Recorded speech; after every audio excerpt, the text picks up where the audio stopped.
So we're going to talk about what do we see online, influencers or TikTokers or people that might be trending on when you're scrolling through social media, say, oh, do this for your health, do that, do this. We're going to scroll through some of the most common things we see and tell you, hey, is this stuff legit? Is it not legit? What do you need to watch out for? So that's what tonight's about, is how do we use health hacks in a wise way, and what are the things we need to do every day that can hack our health to better that don't cost a bunch of time or money or energy? How do we just daily do the right things and keep stacking on habits that we're living a good life and we're being natural about it? We're going to talk about all these things today. How legit is some of this health advice you see? What's cupping? We're going to talk about collagen in your coffee. We're going to go through a lot of things that you talk about. The reason we're going to talk about this is a couple things. Social media basically is going to feed you what you want to see. Ultimately, it does. But it's actually considered a health resource at this point. That social media or your TikTok, Facebook, Instagram is considered a health resource. Whether it should be or not, it is considered a health resource. This is where people get a lot of information. Used to be kind of commercials would just sell us health information. Eat your Wheaties, drink milk. These are all commercials, but we'd take them as health facts. Well, now it's gone into more individualistic and it gets fed in front of you. So there's been 27 studies over 5,000 social media posts that found that misinformation rates as high as like 56% in some categories. So if you're getting your health information online, hey, you're probably taking a risk. You're better to flip a coin and guess than take it from social media. Today's goal basically isn't to scare you off of your phone, but it's basically to help you scroll smarter. That would be kind of what we'd say. We want to help you scroll smarter. If you ever heard of the word echo chamber, is basically what's going to happen in your social media feeds. The longer you stay on something, the more things you see of the same thing, you're going to get more and more of the same thing. So it will definitely look like whatever you might think is true, it looks more and more true. And that's called an echo chamber. Social media is built to continue to kind of create this. This is why people are so diverse in lots of ways. People are either on one side or the other, there's nothing in the middle. That's because you keep getting fed things that pull yourselves apart. But this happens in your health, and for your own choices, we're going to try to make sure you can understand what are you looking at and how do you know if it's legit or not. We're going to go through some of the basic stuff that we talk about. First thing is neck cracking. Do you just adjust yourself? I think occasionally people will send me stuff, even someone will be a chiropractor trying to teach you this is how you adjust this or that. There's a big difference between cracking yourself and getting adjusted. Number one, eggs are cracked, people are adjusted. Can you make yourself just pop and click? Absolutely. That doesn't mean you gave yourself an adjustment. An adjustment is a very specific force in a specific direction at a specific place.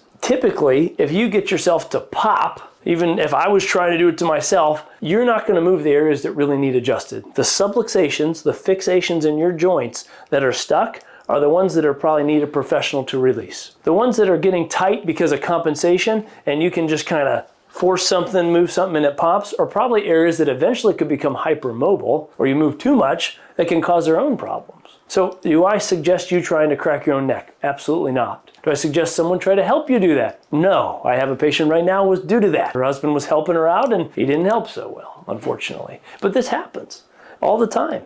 And it wasn't that he was ill intent. It can be tricky. That's why you need to know what you're dealing with. The key is that if someone just pops their body, they're getting a release of air, but it may or may not be in the right place. Sometimes it could be. I'm not against people doing some nice stretching and moving, and if their body releases, I call that self-release. That's okay. But forcing something, not so okay. You should notice if you're getting adjusted regularly that you start to, when you go to move, you might feel things let go on their own. Totally okay. It's your body self-correcting. But if you're forcing it because it just keeps hurting, there's a deeper issue, right? Again, there's always an equal and opposite reaction. If I do this to myself, my body's going to compensate in some way. It may not be positive. So you've probably all seen these videos. I have young kids more and more.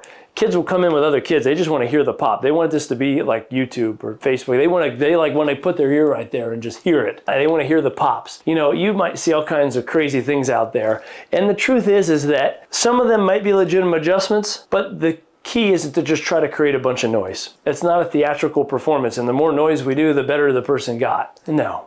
You're going to see things and people look like their life was changed. The question is, do they ever show that person again? Do they ever follow them around afterwards? Are they even happy in an hour? Who knows? But life is going to continue to get at us. Stress is going to continue to bog us down. So even if you had an adjustment from me or someone and it changed your life that moment, in a week it probably needs to change your life again, because you'll go back to the same habits and the same routines. And that's because our bodies get in patterns. And we have patterns. So when you're seeing all these pops and these clicks and all these things, some of them are legit, probably most are not. This is not really what people are doing to be adjusted. And if they are, what their intent is huge. So back to cracking yourself, what's the intent? Get out of some pain or just try to feel better. The intent of my adjustment isn't necessarily just make you feel better. It's to help your body reconnect from brain to body and work better, to function better. And I have 20 some years of analysis. But even before that, I had 4 years of school to try to figure that out. These people are doing it on their own. They don't have any of that, right? So just be careful. Be careful. So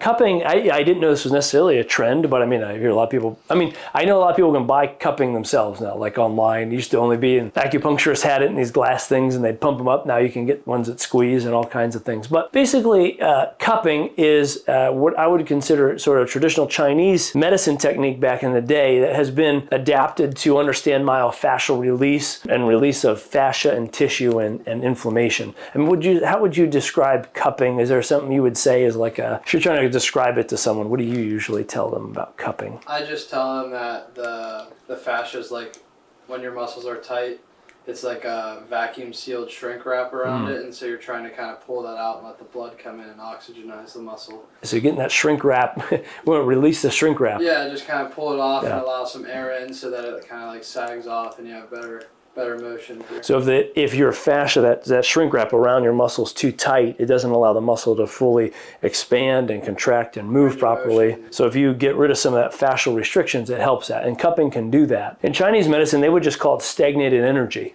And that stagnated energy is kind of holding energy, or could be inflammation or something in there, and they would try to pull it out. They would actually lance. They would cause little cuts, put it on, and pull the blood out because they felt like the blood had the bad stagnated energy, and they wanted to pull it out. Either way, this ancient practice, basically, research does show definitely some moderate evidence that it improves soft tissue flexibility, eases neck and back pain, inflammation. I get it done. My massage therapist will do it usually, but the exact mechanisms at this point may not be fully understood. But our bodies hold. I like to say this: your body, everything that's ever happened to you leaves an imprint on you in some way or another. It could be in your tissues, could be in your spine, but your body holds energies, and we hold them in different places. Most Chinese medicine or holistic healers understand that your mind's stress isn't held in your mind, it's in your body. Your body really holds most of those emotions. In Chinese medicine, they say that your thinking happens in your brain, but your emotions happen from the neck down. That's why there's all kinds of alarm points in different points of your body. So if your body is having a problem and screaming for support, that's chances are because there is more than just maybe some inflammation, restriction in the muscles. You might be holding certain emotions in there, and sometimes this can actually be very beneficial, that I've found, with dry needling and a lot of other things, right? So this is one trend we'd say, give it a check mark, yes. And